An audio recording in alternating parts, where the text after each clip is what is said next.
मित्रों, हमारे पुराने पीढ़ी के लोग 100 दीपावली देख पाते थे, अर्थात 100 साल जी लेते थे। लेकिन आज के ज़माने में 60 या 70 साल का जीवन ही अधिक माना जाता है, और उसमें भी जो लोग अच्छे होते हैं तो और भी कम उम्र में ही इस दुनिया को छोड़कर मृत्यु को प्राप्त कर लेते हैं। आप लोगों ने कहते हुए सुना होगा कि भगवान अच्छे लोगों को जल्दी बुला लेते हैं, लेकिन आपको पता है कि ऐसा क्यों होता है?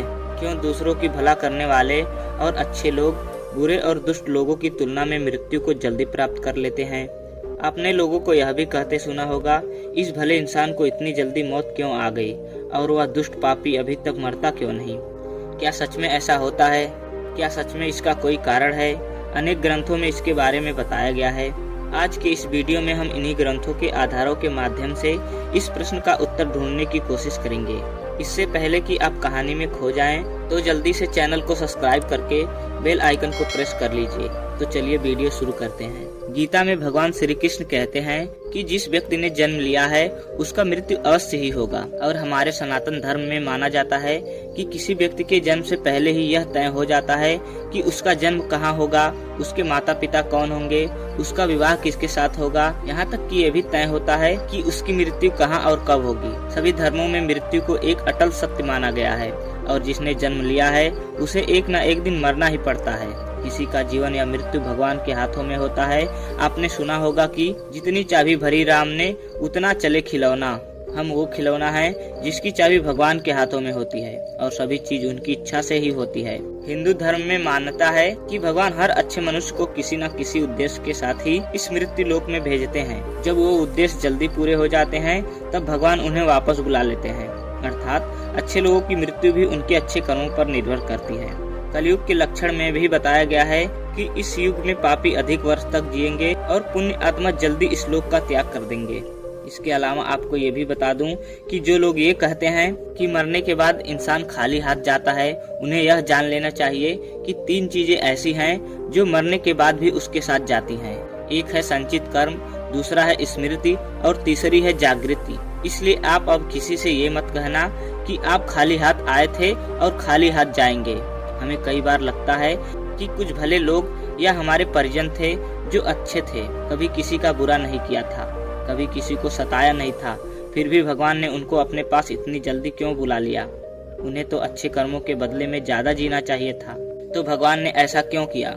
तो आइए इस बात को समझते हैं। आपने कई प्राचीन कथाओं में सुना होगा कि जब कोई ऋषि मुनि या भगवान किसी अप्सरा या देवता पर क्रोधित होते थे तो उन्हें सजा के तौर पर पृथ्वी लोक यानी मृत्यु लोक में जन्म लेने का श्राप दे देते थे।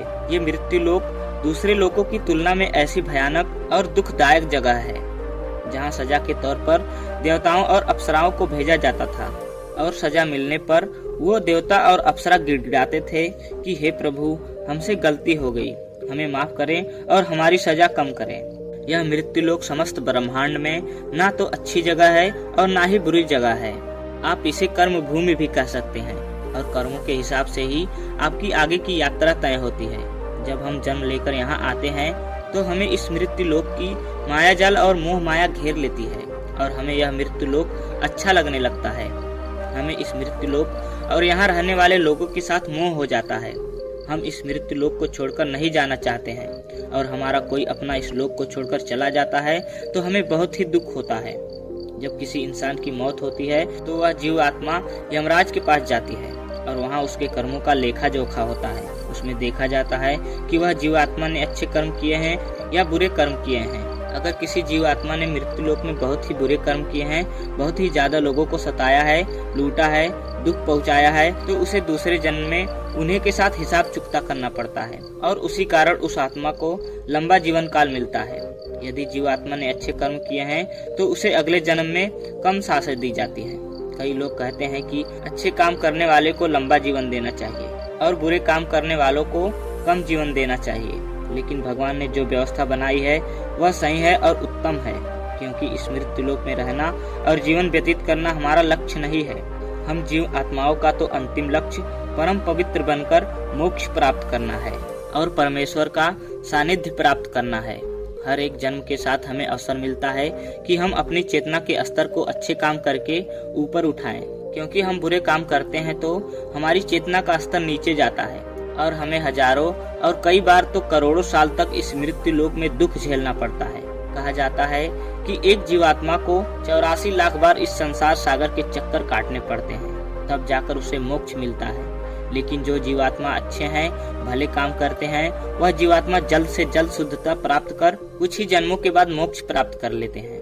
इसीलिए परमात्मा उनका जीवन काल कम रखता है, ताकि वह जीवात्मा इस मृत्यु लोक के कष्टों को कम सहन करे और परम धाम में जाकर परम शक्ति और परम आनंद को प्राप्त करे।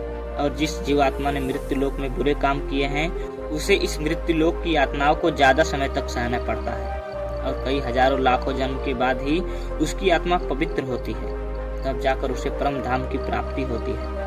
दूसरी बात यह है कि हमारा इस मृत्यु लोक में जन्म किसी न किसी उद्देश्य से होता है, और जब उद्देश्य पूरा हो जाता है तब भगवान हमें वापस बुला लेते हैं। ऐसा नहीं है कि सभी लंबा जीवन जीने वाले लोगों ने पूर्व जन्म में बुरे काम ही किए हों, लेकिन वह अभी भी जीवित हैं। इसका मतलब यह है कि उनके जीवन का उद्देश्य अभी तक पूरा नहीं हुआ है।